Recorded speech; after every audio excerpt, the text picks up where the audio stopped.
Hello, Hendrik. How are you? I'm very well, thanks. And yourself? I'm fine, thank you. Where are you based in South Africa? I'm based in Cape Town. I teach at the University of Cape Town, and I've been teaching there for, almost 25 years. So yes, I'm a Cape Townian. I was born in Cape Town as well. So it's Really? pretty much my base. Okay. Yeah, and so you teach composing. Do I call it Yes, that? Composing at composition the and composition. orchestration and music theory. Oh, okay. All of that. And what was your initial instrument, or how did you initially start in music? I started as a pianist, and I still love playing the piano.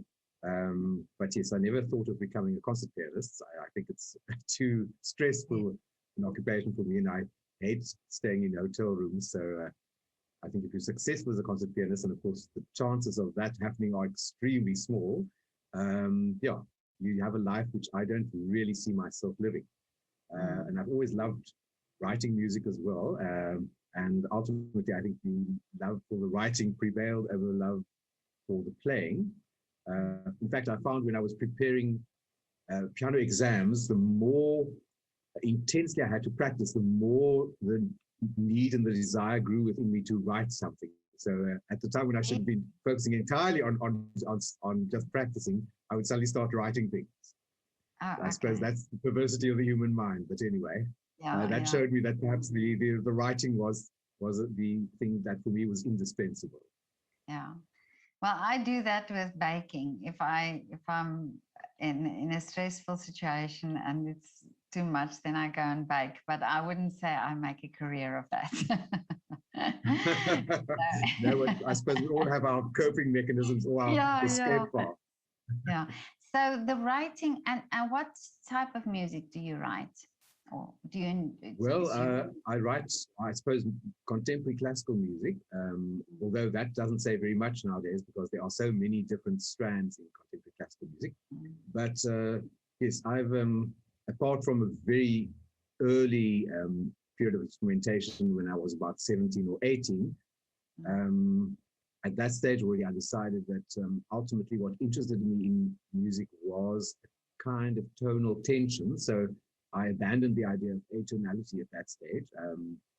And yes, I've been experimenting with, I suppose, a fairly inclusive tonal writing, what's generally called expanded tonality, where you incorporate elements that lie outside tonality, but into a language which is still primarily tonal. And that puts me on the side of, I suppose, composers like Prokofiev, Britten, Messiaen to a certain extent, Shostakovich, rather than on the side of Stockhausen and his friends. Mm. And um, for your audiences, is it difficult to as a composer? Is it difficult to get people to listen to new things?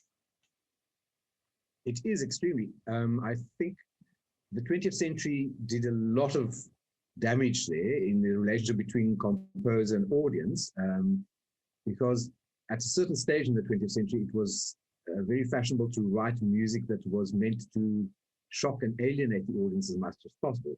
And though it might have had a specific place at that time, it certainly alienated the audience very successfully. And nowadays, if you say that there's a concert of contemporary audience members just run for the door. Yeah. So I think people who love classical music have always been open to evolution and innovation, but they needed to be introduced to it gradually and, if you like, led by the hand. And I think that is what my music tends to do.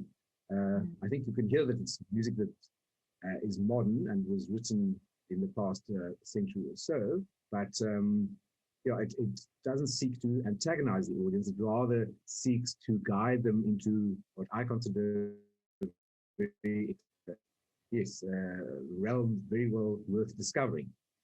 I suppose one tends to write the kind of music that you love. So the composers that I love are the ones who kept up an engagement with tonality and also with engaging the audience. they were not the radicals, and they thought, and I think every great composer from Mozart onwards, probably, and even before Mozart, thought similarly that every new work has to offer something to the amateur and something to the connoisseur. So one likes to put into one's music those rather learned and difficult things which perhaps only the connoisseurs can appreciate. But if you only write for connoisseurs, you are kind of writing yourself into an ivory tower, and for a very small audience.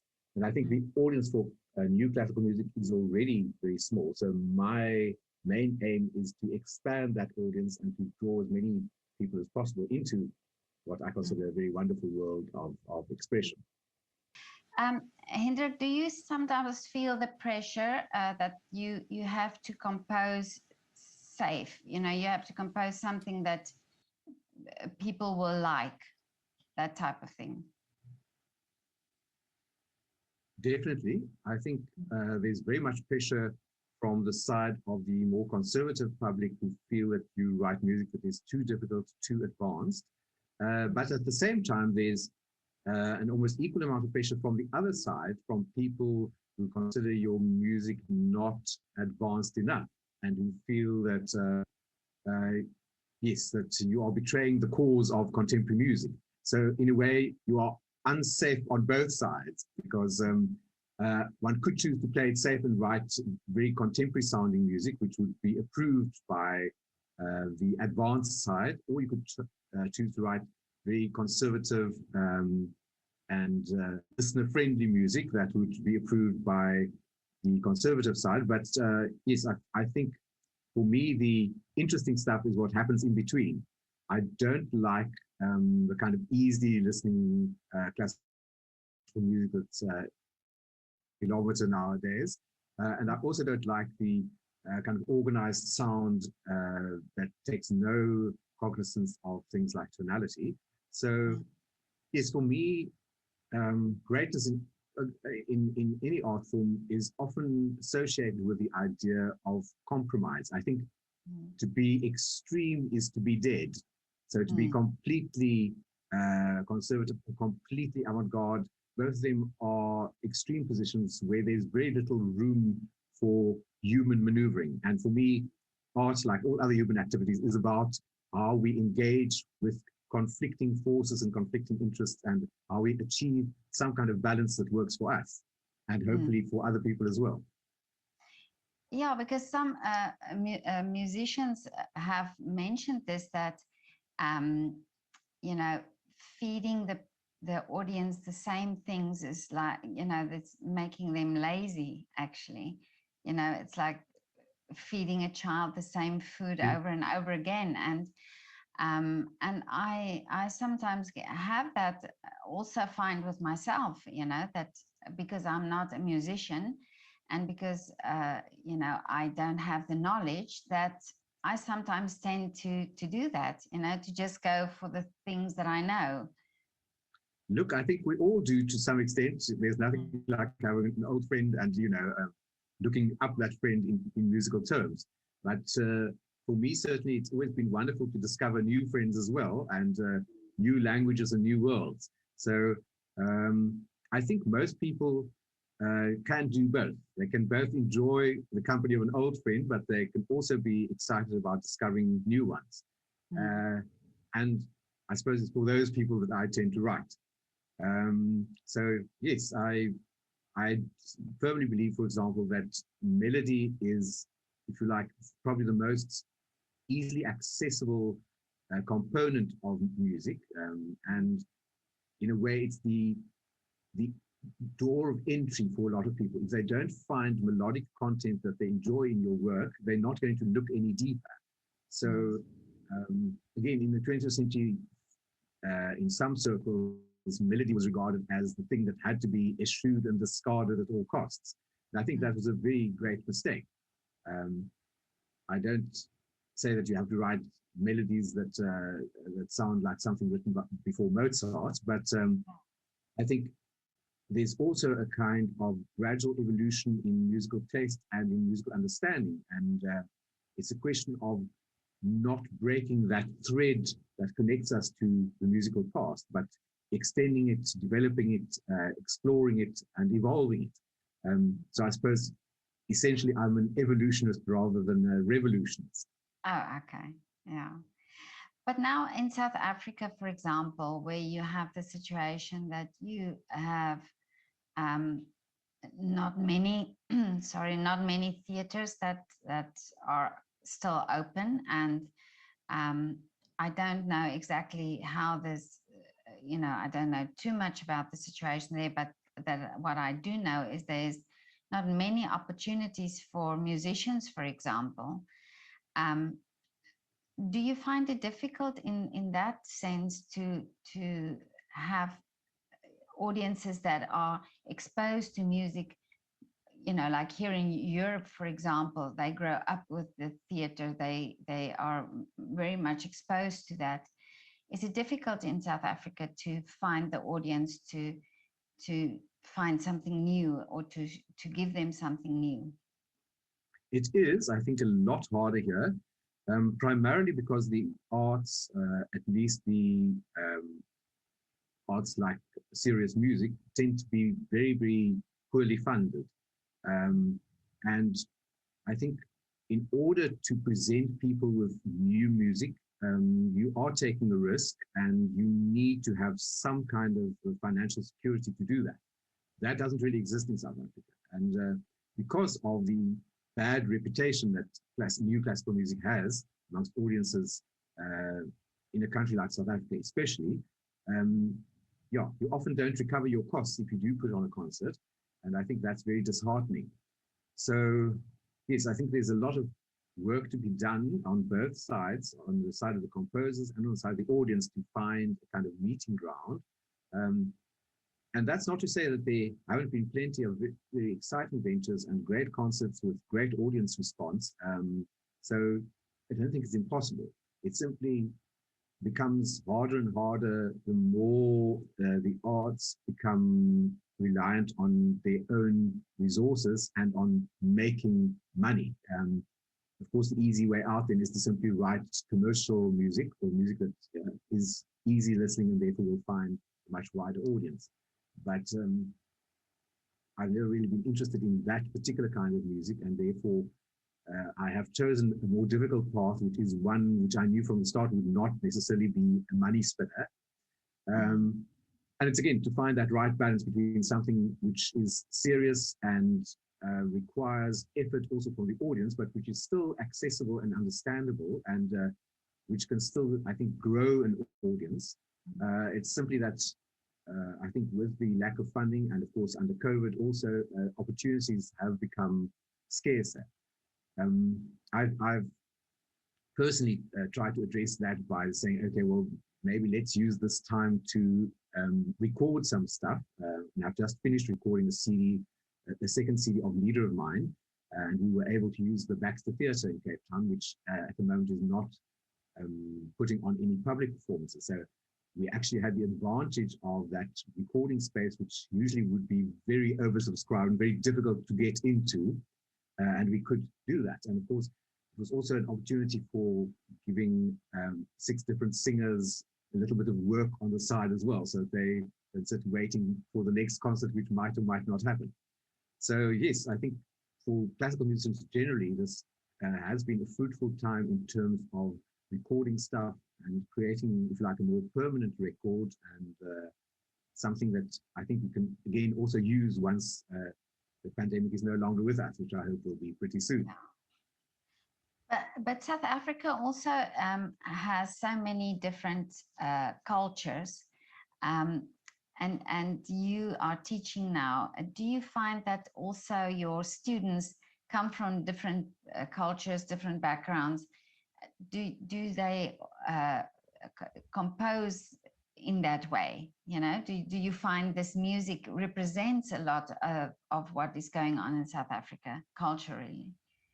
Look, I think the university itself and the music school itself certainly represents a very wide diversity. We've got the classical section, we've got the opera school, we've got the jazz section, we've got an African music section, and all of them are very much alive and well. to a certain extent, of course, there is still a level of specialization within each of these streams. So I think it's very good that the students encounter also the other streams and hear the music and sometimes also participate in that. But yeah, when teaching Western classical composition, there are so many things that you have to learn that just regard the technique and the discipline. And of course, we try to incorporate also elements from well, all cultures, but perhaps especially South African cultures into that. And it's great that they can then, go and listen to a concert or a class of the African music section and get inspired by that as well and try and incorporate that into their music. So as a composer, I myself have often used African music as an inspiration and as a model. And I don't really want to steer my students in any specific direction. So I leave it up to them to choose whether they want to do that or not. But certainly the opportunities are there, and a lot of them are embracing those opportunities. And of course, the students who study classical music nowadays come from very many different backgrounds as well. So it's it's not really any more a question of, if you are a white South African, you're going to do Western classical. If you're a black South African, you're going to do African music. There's a lot of crossing over, which I think is also great and very exciting. And yes, we have students from all the different cultures in classical composition, for example. But doesn't it make South African music, or music that comes from South Africa, then very unique?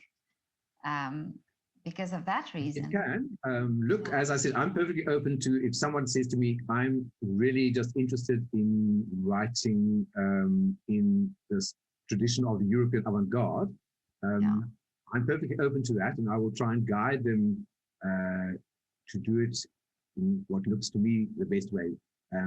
Equally, if someone says, I'm only interested in music that is inspired by Africa, then that's also fine.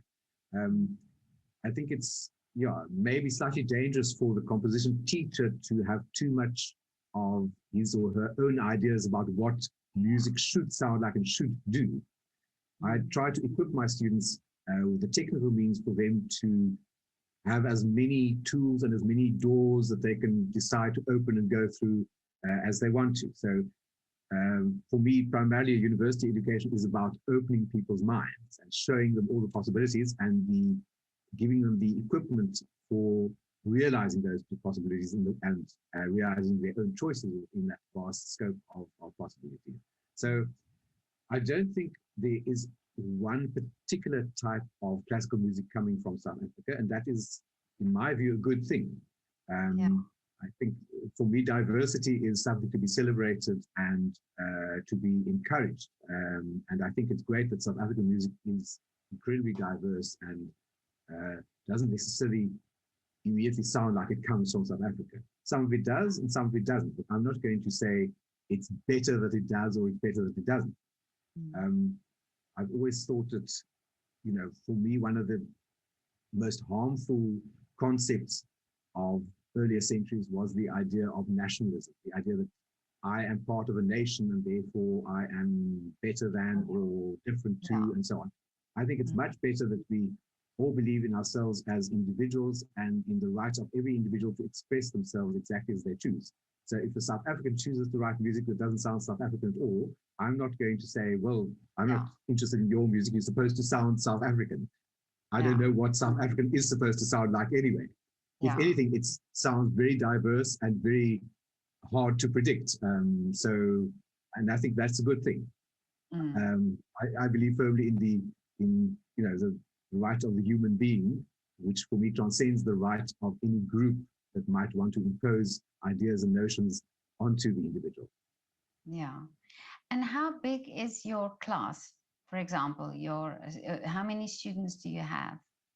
Well, we tend to narrow it down quite a lot because I like to teach in a kind of group environment where we all sit around the piano and look at each other's works and talk about it and intervene and discuss. So we've limited the final year in composition, which is a fourth year course, to 4 students, which means that then it's a kind of pyramid which goes up to that number 4. So we tend to have 4 in the final year, 6 in the year before that, and generally speaking, as many as 1, 2 in first year of composition, which is a second year course. Mm. So you also need to achieve quite a high percentage in composition to go from composition 2 into composition 3, let's say. Mm. So yes, it's a very small group, and yes, I think probably not a bad idea to keep it fairly concentrated, because it is a very tough career to choose, and you must be absolutely devoted to composition and mad about composing, I think, to choose it as your main specialization, simply because it's going to be a very hard life. I mean, even classical music, as you will know, generally speaking, is very tough. I always say to parents who bring their children before they come to university and say, you know, my child wants to do music, and what should I tell them? I always say to them, look, if your child is interested in anything else as much as he or she is interested in music, rather tell them to do that. They should only do music if music is the only thing they can see themselves doing. It's the only thing they want to do. They don't care if they become rich or famous. They just want to spend their life doing music. Those are the people who should come to university and study music. For everyone else, music can be a wonderful hobby, and I don't mean in a derogatory sense or pastime. It can be something that you can do with great passion, great seriousness, but it's not going to be something that generates a lot of income for you. So if you, for example, are interested in medicine, rather become a doctor, and we have wonderful medical students who play instruments beautifully and have their own ensembles and orchestras, and that's fantastic. So yeah, music must be your all-consuming passion if you choose that. And within music, I think composing is an even more specialized group, and one which I think it's good to keep fairly concentrated. I hate having someone in the class who is probably not that gifted, not that interested, would probably do better doing something else when it is in the musical field. I feel I'm wasting their time and they're wasting my time. So I'd rather do it for people who are really serious about it. Yeah, because then this is the question now, how much work is there for these students that leave the university in South Africa now? Well, look, I think one good thing has been the kind of opening up through social media and the internet of a kind of global platform. Many of our students are interested in writing, for example, for films, and that is one of the few areas where you can actually still make a decent living as a classical composer. So there are quite a few of my students and quite a few composition students, I think, in South Africa generally, who have specialized in writing music for films, and they get work internationally as well. They're not confined to what takes place in South Africa, because all that work nowadays can be done by the internet, electronically. Oh, yeah. So yes, that is one marvelous opportunity that has opened up and that wasn't there 30 years ago. 40 years ago, you had to go to Hollywood or to Europe or wherever, where they made the movies if you wanted to write music for those movies. So yeah, that I think is a wonderful opportunity. It of course comes with its own parameters and its own strictures, and it's not everyone's cup of tea. Very often when writing for a movie or a television series or whatever, you tend to have to write the kind of music they want you to write. So you don't have the artistic autonomy that you would have as an independent composer. So it's a question of, in some senses, the gilded cage, I suppose. You can either choose to have the money or have the freedom, but it's very rare to have both. Yeah. But now, as the education of music in South Africa is also a bit limited, isn't it?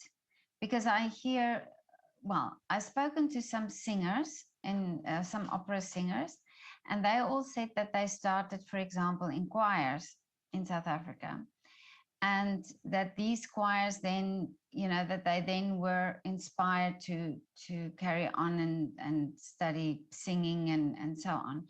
But I mean, if we look at the reality of South Africa, there are some people who are not even able to buy food or so how is this, what is the opportunities for children to, say, play instruments, for example? Look, there have been a great many programs, what they call outreach programs, where they take classical music, especially to communities that really cannot afford the instruments or the lessons or whatever. So the programs offer these things for free, and they've had remarkable success rates. And in fact, some of our best students at university are people who come from such programs. Really? So yes, I think there's a lot of good work that is being done, and I think with sometimes spectacular results. So of course, those outreach programs cannot reach everyone. So it is still being taken to, I suppose, a fairly small group of people. But yes, I think it's, for me, remarkable how students sometimes from incredibly disadvantaged backgrounds can learn music very quickly, become incredibly passionate about it, and also become very good even at the kind of more abstruse angles of classical music, like music theory and so forth, where you would think, okay, if you don't have kind of years and years of background in music theory, it's very, very difficult to understand. And yet some people are so enthusiastic and so passionate that they just make sure that they catch up, and they sometimes end up top of the class. So that for me is a wonderful sign of what can be achieved if someone is really passionate about classical music. It is a very difficult art form, and it requires a lot of discipline, but I think once the bug has bitten you, it can be something that you find worth making these sacrifices for.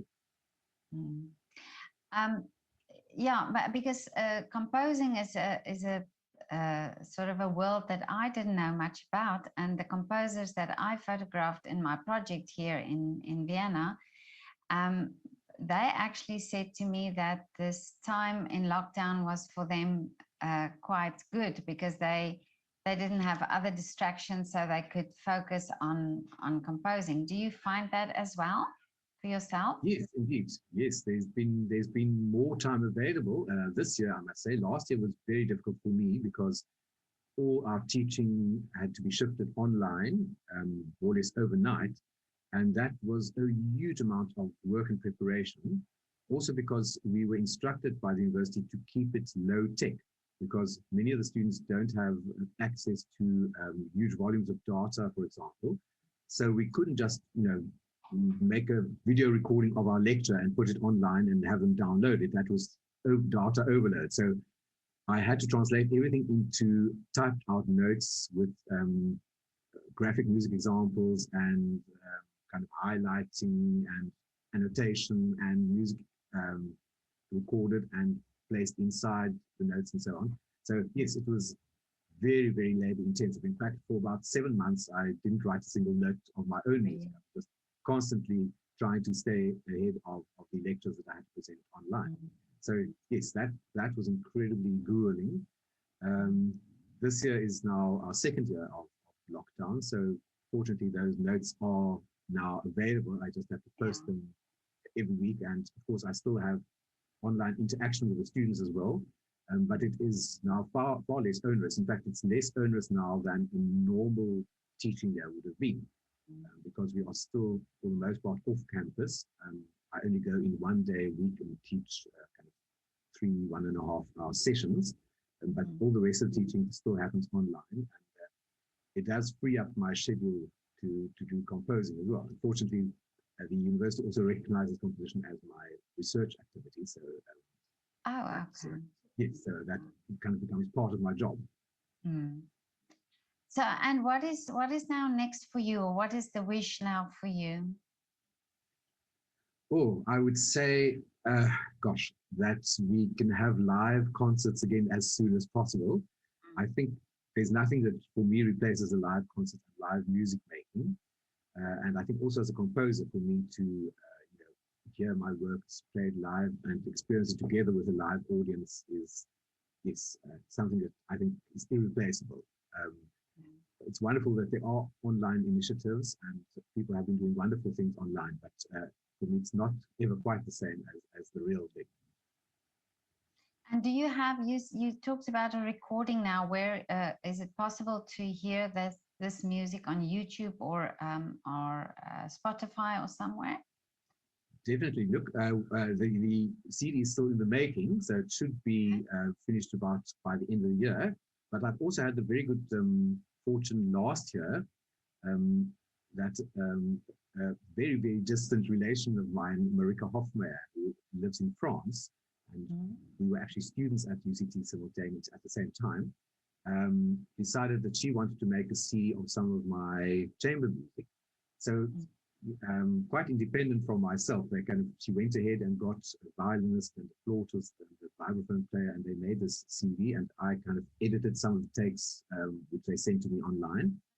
And this was released at the end of last year and has been very, very well received. I don't know if you know the French classical music magazine Classica. They have a sort of CD of the month prize, the Shock de Classica, and this was awarded to the CD, which oh wow, was absolutely congratulations. Wonderful. Yes, so yeah. So she sent me pictures of record stores in Paris where this CD was on a special shelf saying Shock de Classica for the month of July and so on. So yeah, that was for me one of the great events, of the lockdown, and perhaps it wouldn't have happened quite so easily if it hadn't been for the lockdown, because everyone is so busy with so many things. So this has been a period, I think, for both composers and also performers to kind of be more focused on a specific project and have the time and the space to do it. So yes, for me, I know lockdown has been devastating for many classical musicians, but for me, it hasn't been too bad. Well, I do get excited when I hear these things, because I do think there will come, if we look back in a few years' time, we will see very positive things that also came out. And like you say, there's also very sad stories, but there are also, I think artists in themselves have done quite well, because they've just, found solutions of trying to still do what they do. And I think it's very inspirational also. Yes, look, I think it is wonderful that so many people have, in a way, seen it as an opportunity to do things which they might not otherwise have done. And I think just being interested in the arts, of course, in itself is a kind of treasury into which you can dive at any time. You're not so dependent on the outside world to provide you with amusement and entertainment and stimulus, because you can always put on your favorite CD, as you say, and just listen to that. So yes, I think with art, the world's being as electronically evolved as it is, it would have been much, much harder for everyone if we were truly isolated and could not listen to music and could not find out what other people were doing music and so forth. But yes, the kind of general connectivity has, I think, in fact, strengthened during this period, because people became completely dependent on that. So it has not been altogether negative, and I think there are some positives that will, as you say, spill over from this into our life after lockdown.